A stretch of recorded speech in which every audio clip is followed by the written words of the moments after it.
1, 2, 3. Assalamualaikum warahmatullahi wabarakatuh. Perkenalkan, kami dari kelompok 1A kelompok 1 kelas 5A. Kami akan menampilkan teater kisah legendaris Rangga Gading. Perkenalkan, nama saya Ahmad. Saya berperan menjadi warga. Perkenalkan, nama saya Zikri. Saya berperan menjadi Rangga Gading. Perkenalkan, nama saya Zafar Rafiditya. Saya akan menjadi narator. Perkenalkan, nama saya Zikri. Saya akan menjadi warga. Perkenalkan, nama saya Abdul Muhammad. Peran saya menjadi warga. Perkenalkan, nama saya Guna. Peran saya menjadi manusia yang pakai buah. Wassalamualaikum warahmatullahi wabarakatuh. Main mas di video.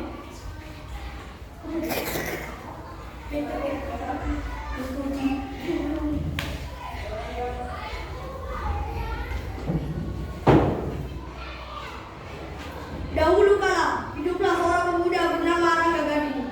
Dia terkenal sebagai orang yang sakti mandraguna. Namun, kesaktiannya itu dia pergunakan untuk hal-hal yang buruk, seperti merampok dan mencuri.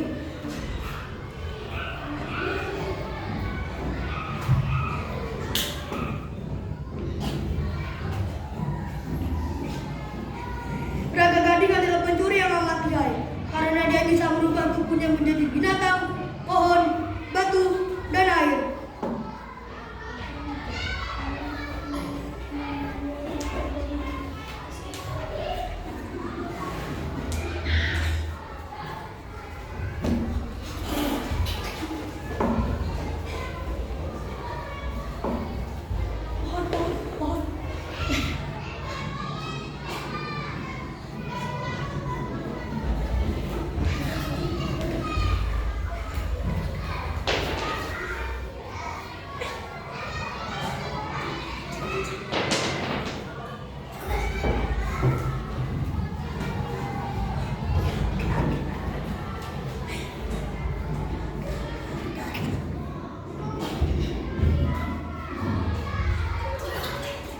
Pada suatu hari, Rangga Gading mencuri kerbau milik warga sebanyak 1 ekor. Pencurian itu sengaja dilakukan pada siang hari hanya untuk menunjukkan kesaktian yang dimilikinya.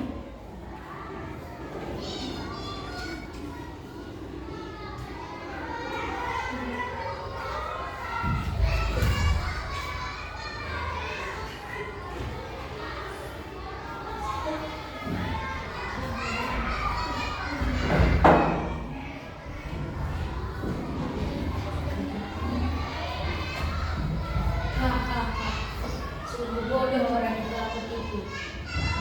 Aku punya ide. Semoga bagaimana jika aku balik kaki kembali?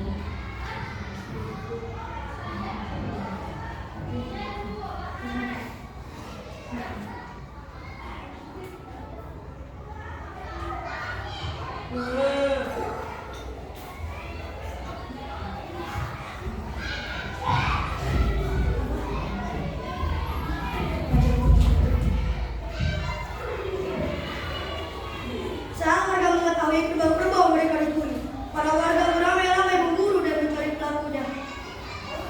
Di mana kerbau itu? Dari tadi kita sedang mengikuti jejaknya, tapi tak menemukannya. Iya, sepertinya kita telah tertipu. Jejak ini mengalami tempat kerbau biasa melingkar. Iya, ini pasti ulah Rangga Gading. Sialan, kita salah lagi. Sudah. Jika kita hanya ikuti jejak ini, mungkin tidak akan pernah menemukan. Besok air selesai di pasar. Pasti jam 2 dan setengah. Baiklah, ayo kita ke sana. Jika kita ketemu dia, kita hajar beramai-ramai.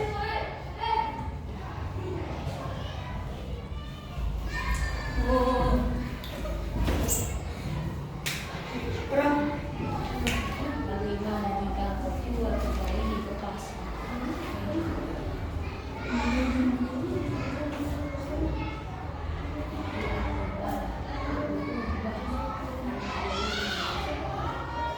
Rangga Gading pun mengubah kaki kerbau menjadi terbalik, sehingga membuat jejak telapak kaki hewan itu berlawanan arah.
dugaan para warga. Sebab esok hari Rangga Gading berniat membawa kerbau-kerbau itu menuju pasar.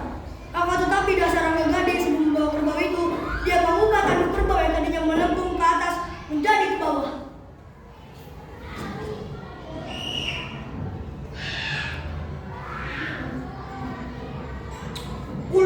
Kulit kerbau yang sebelumnya hitam diubahnya menjadi putih.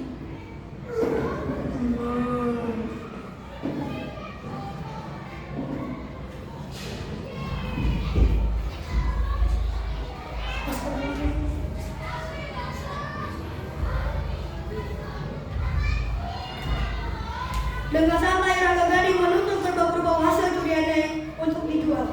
Dia tak sadar bahwa para warga beserta tetua telah mengamati gerak-geriknya dari kejauhan. Orang-orang melihat dan mengamati kerbau.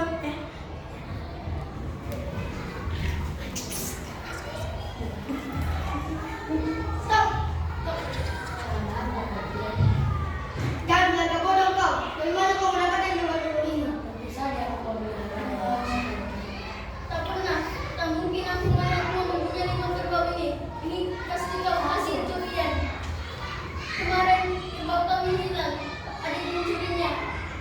Jangan asal menuduh saya mencurinya. Apakah di antara kerbau ini adalah kerbau? Orang-orang melihat dan mengamati kerbau yang dibawa Rangga Gading. Dan tak ada satupun kerbau yang mirip dengan milik orang. Jadi bagaimana? Jadi izinkan saya Semua orang hanya bisa menahan amarahnya dan membiarkan Rangga Gading. Maka sahabatlah Rangga Gading dari kejaran warga yang ingin menangkapnya.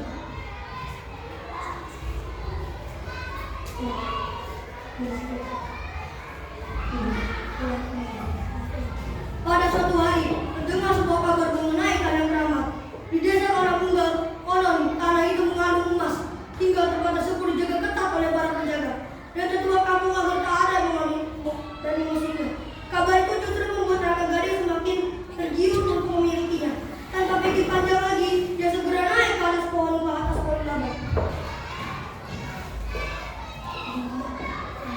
Setelah sampai di atas, dilepasnya selembar kelapa. Dengan ilmunya, kelapa itu terbang melayang membawanya menuju desa Karangunggal.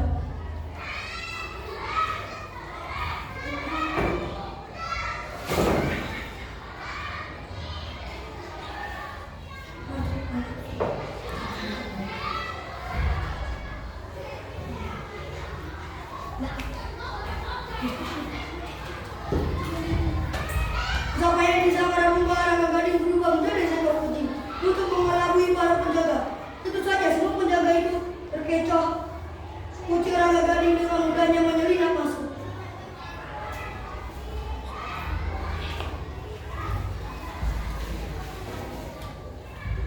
Merasa sudah aman, Rangga Gading mengubah dirinya kembali menjadi bentuk manusia. Kemudian mengeruki tanah yang mengandung emas itu. bodoh orang itu.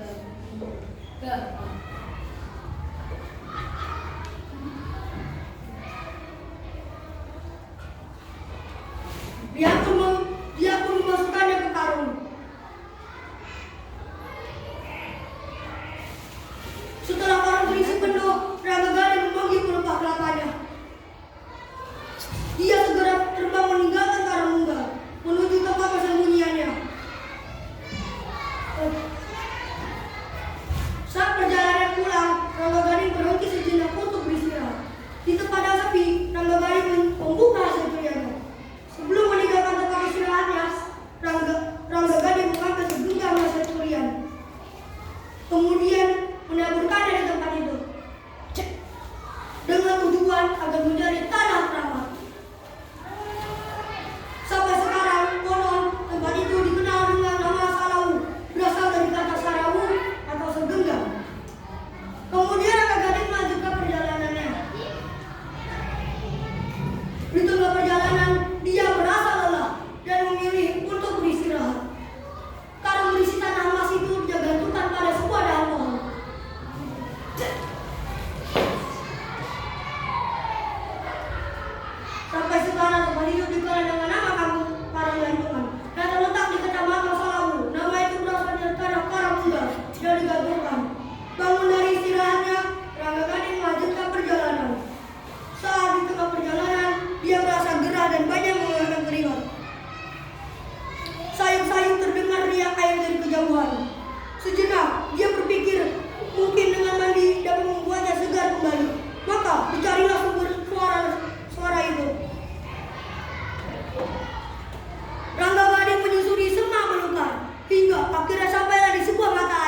Sebelum mandi di mata air itu, Rangga Gading menggantung karung yang dibawanya.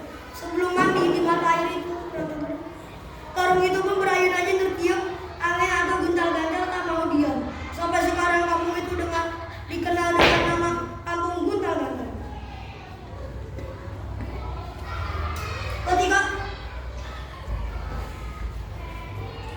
Ketika sedang asik menikmati kesegaran mata air itu, tiba-tiba di hadapannya telah berdiri seorang kaki tua. Wajahnya bercahaya dan menggunakan sorban serta jubah putih, menandakan seorang ulama yang tinggi ilmunya. Apa yang kau lakukan, Rangga Gading? Siapa kau? Bagaimana kau bisa tahu namaku? Tak perlu tahu namaku. Aku tahu. Dalam karung itu ada hasil curianmu, bukan? Usah ikut campur. Bagaimana? Jangan asal menuduhku mencurinya. Tak tahu kalau punya sang sakti. Aku tahu anak muda. Kau sang sakti. Makanya hanya hal itu aku bertanya. Bentar dulu aku menjelaskannya. Pergi kakek tua atau aku akan. Sebelum Rangga Gading menyelesaikan kalimatnya, tiba-tiba tubuh Rangga Gading jatuh terpelai ke tanah. Badannya terasa lemah tak bertenaga. Rangga Gading kesakitan dengan keadaannya. Dia tak berkutik, akhirnya Rangga Gading memelas memohon ampun. Aku tiada rasa. Jika kau dari muridku, jangan melakukan hal yang itu lagi. Baik, aku pegang janji. Tubuh Rangga Gading pun kembali seperti sedia kala.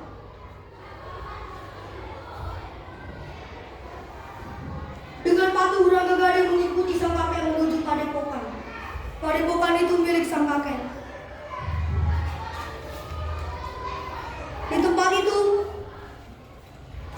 Di tempat itu Rangga Gading belajar bagaimana menggunakan ilmu dan kesaktiannya untuk hal-hal yang baik. Rangga Gading belajar dengan sangat tekun.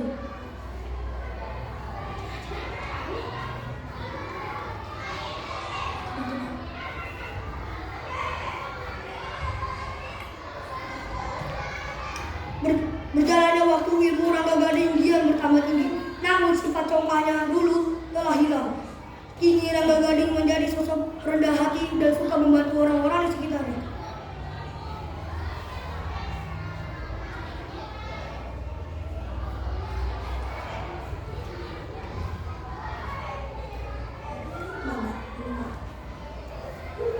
Sang kakek senang dengan perubahan tersebut. Hingga suatu hari sang kakek memanggil Rangga Gading untuk memberitahukan sesuatu hal. Rangga Gading, aku ingin menanya. Ini apa?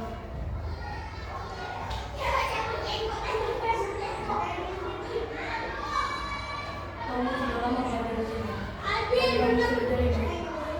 Sekarang, pegang baik-baik.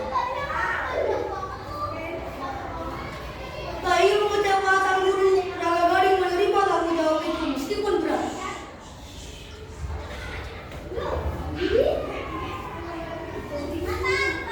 Saat sang guru wafat, Rangga Gading menjadi pemimpin padepokan.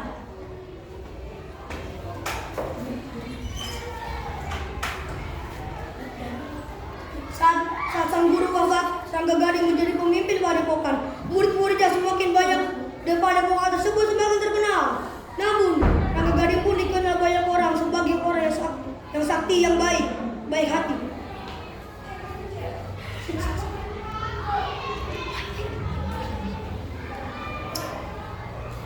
Pada suatu hari, terjadi gempa bumi di padepokan Rangga Gading, hingga membuat padepokan tersebut tertimbun tanah longsor.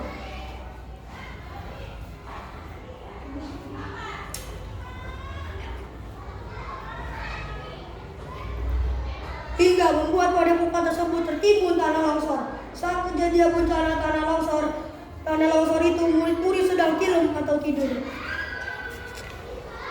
Konon katanya mereka berubah menjadi kodok hingga mengakibatkan tempat itu menjadi angker dan dinamakan Bangkong Rarang.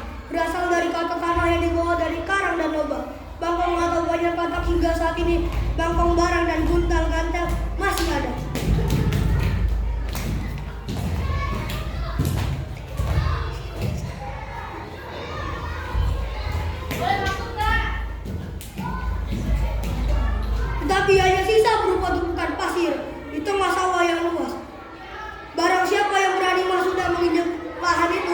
akan merasakan akibatnya. Bila ada burung terbang melintasi lahan itu, maka burung tersebut akan jatuh dan mati seketika. Bila bulan puasa tiba, di tengah malam saatnya sahur, sering terdengar sayup-sayup dari tempat itu bunyi beduk yang dipercaya oleh warga sekitar bahwa itu adalah